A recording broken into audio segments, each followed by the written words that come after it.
Docteur Liven, bonjour. Bonjour. Alors, vous êtes l'auteur de Faire un enfant au XXIe siècle, paru chez Flammarion. N'attendez pas trop pour faire un enfant, donc paru chez Odile Jacob. Vous connaissez très bien le problème de la fertilité. Vous y êtes confronté au quotidien. Alors, est-ce que la vitrification ou la congélation des ovocytes, c'est aujourd'hui finalement le remède miracle pour ces femmes qui ont des enfants plus tard? Alors, ce n'est pas le remède miracle parce que d'abord, il faut congeler ces ovocytes tôt pour que ça marche bien, c'est-à-dire avant 35 ans. Au-delà de 38 ans, franchement, ça n'a pas beaucoup d'intérêt parce que les résultats sont très faibles.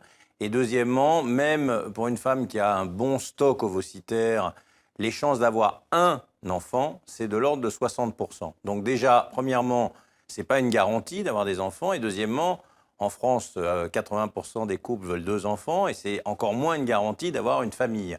Donc je dirais que c'est mieux que rien. C'est une possibilité d'avoir une chance plus tard si vraiment on s'oriente vers cette procréation vraiment tardivement.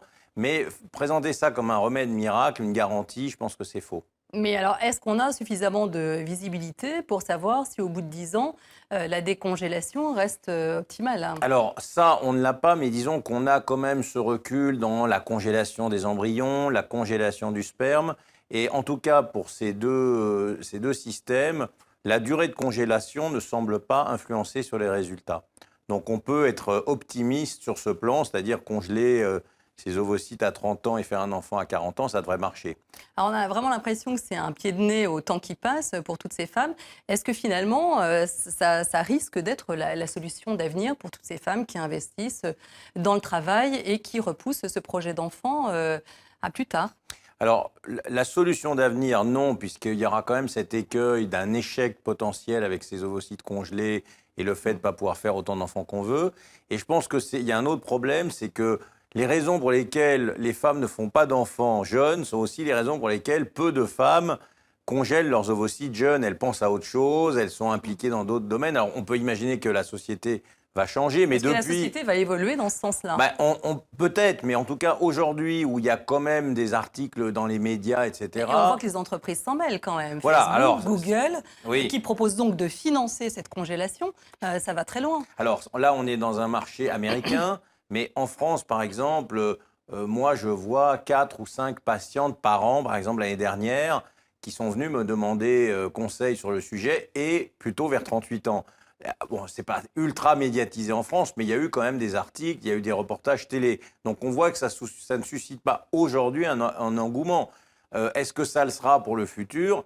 C'est une technique merveilleuse pour les femmes qui ont un traitement d'une maladie. Voilà, en France, Hein. c'est autorisé dans le cadre de pathologies lourdes, dans Voilà. le cas de cancer, par Voilà, exemple. exactement. Donc pour ça, c'est vraiment une révolution. Dans le cadre de se dire, je peux tranquillement faire ce que je veux, et puis un jour, quand j'aurai envie de faire des enfants, je prendrai mon stock d'ovocytes congelés, je pense que c'est un petit peu un leurre. Et C'est pourtant, une chance supplémentaire, mais ce n'est pas une garantie. Voilà, je crois qu'il faut le présenter comme ça. mais pourtant, la congélation de convenance existe dans de nombreux pays en Europe, mais pas en France, hein, Mais non, pour mais l'instant. la France est un petit village gaulois très rétrograde pour tout ce qui est procréation. Effectivement, la congélation d'ovocytes, il n'y a pas encore de convenance. Il n'y a pas encore d'études, puisque c'est quand même depuis 1 an, 2 ans, mais elle est autorisée dans tous les pays limitrophes de la France, la Belgique, l'Angleterre, l'Espagne, tous les pays nordiques, l'Allemagne, etc. Donc c'est vrai qu'on ne comprend pas pourquoi la France reste arc-boutée sur cette position, que la France ne souhaite pas le rembourser par la Sécu, ça pourrait être un débat, mais qu'elle ne l'autorise pas, on ne sait pas pourquoi. D'ailleurs, c'est un système un peu hypocrite puisque les femmes vont à la recherche d'ovocytes dans les pays limitrophes, hein. Exactement, pour toutes ces méthodes de procréation qui sont interdites en France, pour la plupart des gens qui sont déterminés, ils vont à l'étranger, du coup ça sélectionne par l'argent les patientes qui peuvent aller à l'étranger versus celles qui n'ont pas les moyens de se l'offrir.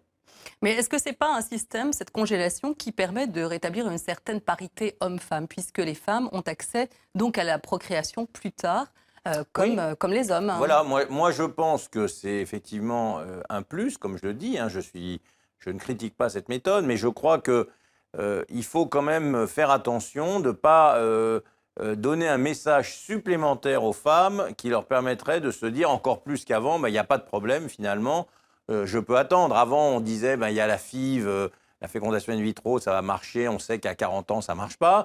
Et maintenant, si on dit, congelez vos ovocytes, il n'y aura plus de problème, je crois que c'est faux aussi. Donc, on pourrait imaginer que ça soit disons, une roue de secours. Je pense que ça pourrait être présenté comme ça, une roue de secours, mais que essayer de réfléchir aux raisons qui font qu'une femme diffère sa maternité. Je crois qu'on va un peu trop vite en besogne en disant c'est le boulot, on ne peut pas progresser dans sa carrière. Tout le monde connaît des femmes qui progressent dans leur carrière en faisant des enfants. Donc moi, je pense que les raisons de ce décalage de la grossesse sont autres. C'est l'individualisme, c'est le fait que les femmes recherchent de plus en plus un homme et des certitudes concernant le partenaire avec lequel elles vont faire des enfants. Le fait que l'homme veuille des enfants plus tard, on n'en parle pas souvent, c'est un facteur très important et moi je le vois dans mon travail. Des femmes qui ont été avec un homme qui ne voulait pas faire d'enfants avec elles. Merci beaucoup, Dr Iliven, pour cet éclairage. Merci. Je rappelle que vous êtes l'auteur de Faire un enfant au XXIe siècle, donc paru aux éditions Flammarion, et N'attendez pas trop pour faire un enfant, paru chez Odile Jacob. Merci encore. Merci à vous.